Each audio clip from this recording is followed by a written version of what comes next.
Journalist Zakir అని TV నైన్లో అలాగే ఇతర మీడియాల్లో పనిచేసి యూట్యూబ్లో అప్పుడప్పుడు కనిపిస్తూ ఉంటారు. మీరు కానీ గమనించినట్లయితే 2024 ఎన్నికలు జరిగిన తర్వాత, ఎన్నికలకు ముందు కూడా కూటమికి అగైనెస్ట్గా కూడా ఈయన అనాలిసిస్ ఉంటా ఉండేది.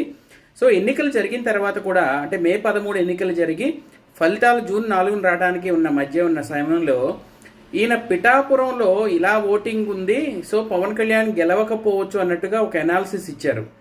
ఆయన ఏం చేశారంటే, ఏ కులం వాళ్ళు ఎన్నెన్ని ఓట్లు ఉన్నాయి, ఏ కులానికి ఎన్నెన్ని ఓట్లు ఉన్నాయి అన్నది రాసి, ఆ కులంలో పవన్ కళ్యాణ్కి ఎన్ని ఓట్లు పడి, అలాగే వంగాగీత గారికి ఎన్ని ఓట్లు పడి అని చెప్పి ఒక అనాలిసిస్ టైప్లో ఇచ్చి ఫైనల్గా ఈయన తేల్చింది ఏంటంటే, పవన్ కళ్యాణ్ గారు కొద్ది మార్జిన్తో ఓడిపోబోతున్నారు, కొద్ది మార్జిన్తో వంగాగీత గారు గెలుస్తున్నారు అన్నట్టుగా ఈయన ఒక అనాలిసిస్ ఇచ్చారు.